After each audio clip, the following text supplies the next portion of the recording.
plus beau des respects est celui que l'on éprouve pour son rival. Je vous laisse quelques secondes. Le plus beau des respects est celui que l'on éprouve pour son rival.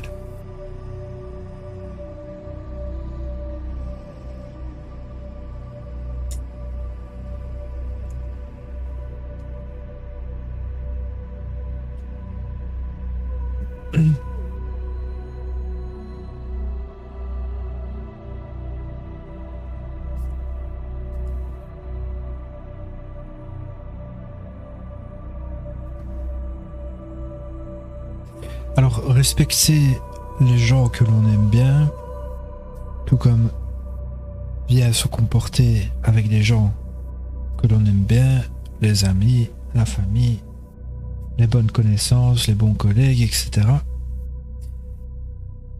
C'est facile. C'est beaucoup plus facile que de bien se comporter avec des gens qu'on n'aime pas.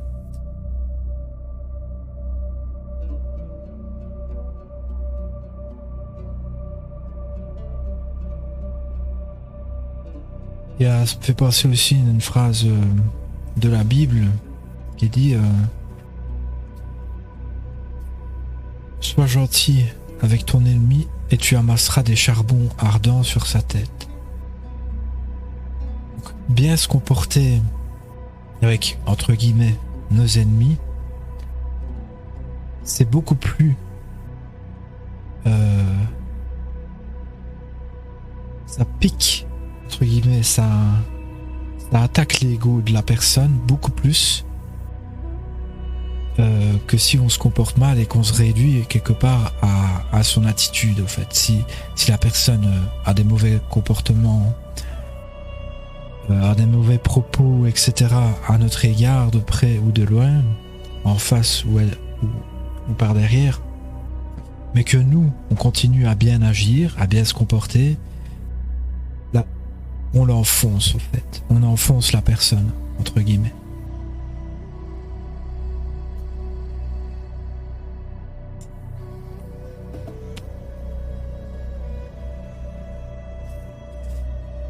Alors, là, je parle en général, les gens qu'on aime bien, les gens qu'on n'aime pas, mais ici, plus spécifiquement,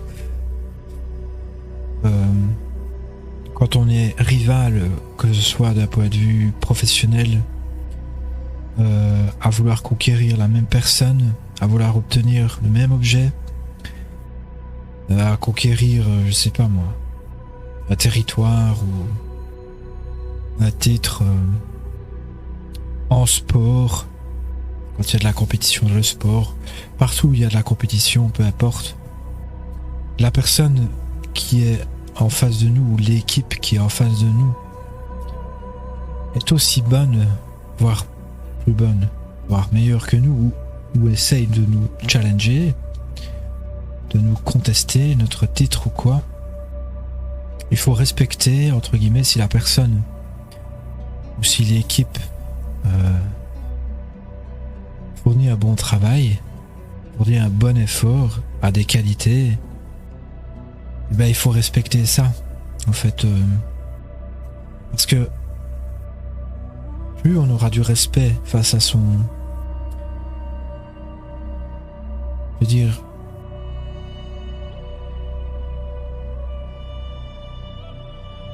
plus on aura du respect face à son ennemi, entre guillemets, son rival, indirectement plus on se respecte soi-même, parce que la personne en face de nous qui nous conteste, il le fait pas pour de mauvaises raisons, en fait.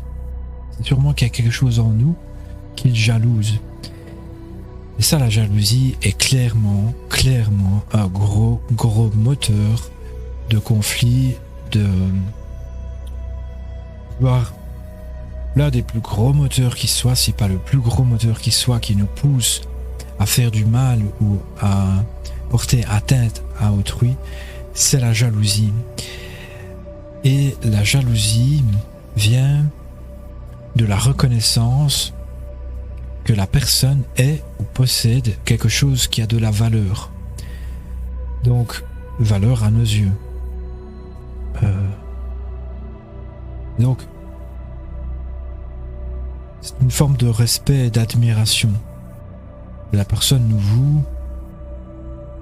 Bien sûr, tous ces comportements, toutes ces attitudes sont petites. Toutes les attitudes que la personne va avoir envers nous pour nous contrecarrer et dévaloriser ou peu importe quoi, pour nous porter atteinte, c'est petit. Ce sont que des comportements petits, bas. Ce qui finalement aussi nous valorise d'autant plus, entre guillemets, indirectement. Par contre, la personne qui nous est en compétition, on va dire pour un titre quelconque, et qui se comporte aussi bien que nous, là il faut du respect. Et si nous-mêmes on ressent de la jalousie, il faut respecter ça, respecter notre propre jalousie, aller au-dessus et se dire au gars, voilà, la fille, bien joué si elle réussit, tu vois, reconnaître aussi le fair play, ou du fair play beaucoup.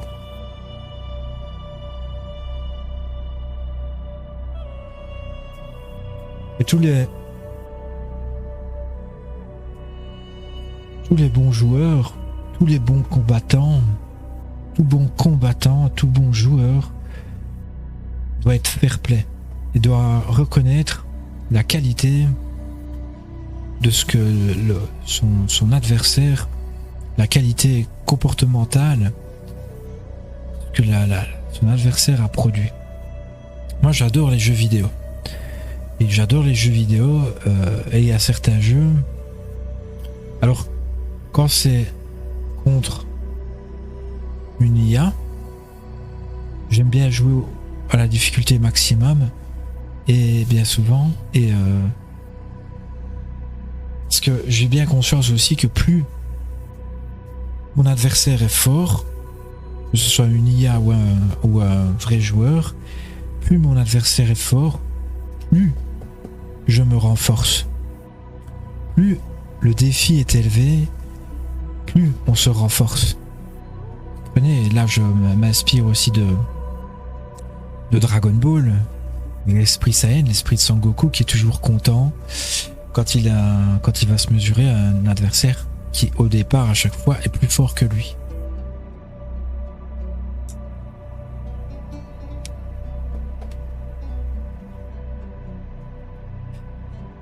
Parce que oui, à se mesurer à quelque chose ou à quelque chose de plus fort que nous, on se renforce, on s'améliore. En aucun cas, à part peut-être quand j'étais petit, mais c'est très très rare. Je n'ai jamais, c'est rare, je dis gagner, ça me fait plaisir bien sûr, mais à choisir entre un ennemi fort ou faible, je choisirais toujours un ennemi fort, peu importe la situation ou un défi ou quelque chose à obtenir. Entre le difficile ou le facile, je choisirais toujours le difficile en fait.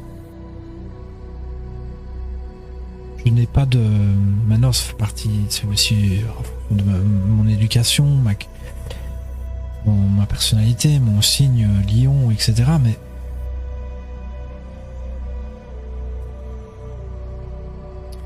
aussi de la logique. Il n'y a pas de mérite. En fait, c'est la notion de mérite. Il n'y a pas de mérite à obtenir quelque chose facilement. C'est de la chance. Alors c'est de la chance. Quand quelque chose c'est facile pour nous, c'est de la chance. Ou alors c'est parce qu'on a quand même fourni un effort au préalable, de l'entraînement, etc., que les choses deviennent faciles. Mais si de base, quelque chose nous est apporté de façon presque automatique, c'est de la chance. Si on n'a pas fourni d'efforts au préalable, et il n'y a aucun mérite à avoir de la chance. Un prince qui a son statut parce qu'il est fils d'eux n'a aucun mérite. La personne fortunée parce qu'elle a hérité de Chick ou de Chuck n'a aucun mérite. C'est de la chance.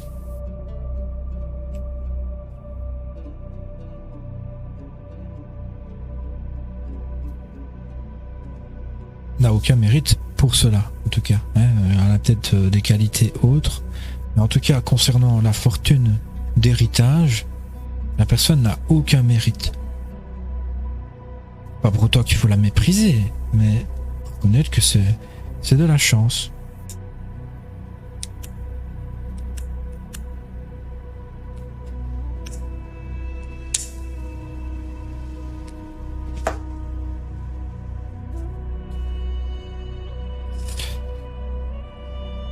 Donc voilà, le plus beau respect est celui que l'on éprouve pour son rival. Dans les situations respectueuses aussi, comme le sport, le milieu professionnel, où chacun des deux fait de son maximum. Et du coup, quand chacun fait de deux fournit un effort et fait de son maximum, il faut du respect.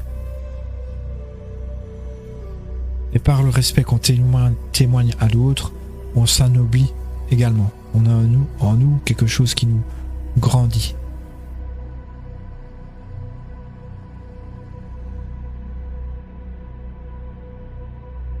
Et qui nous inspire. Ça me fait penser à une autre citation qui est « Prendre exemple de ceux que l'on jalouse ». Au moins possible dénigrer, au moins possible porter atteinte, mais prendre exemple.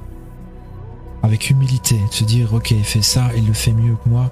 Pourquoi il fait ça mieux que moi ?»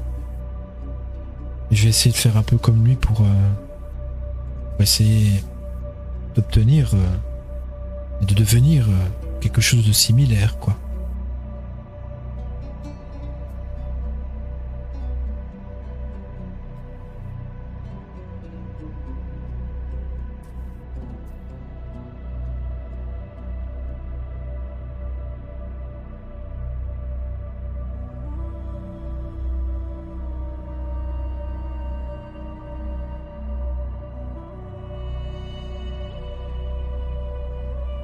Je pense que c'est tout, rien ne me vient.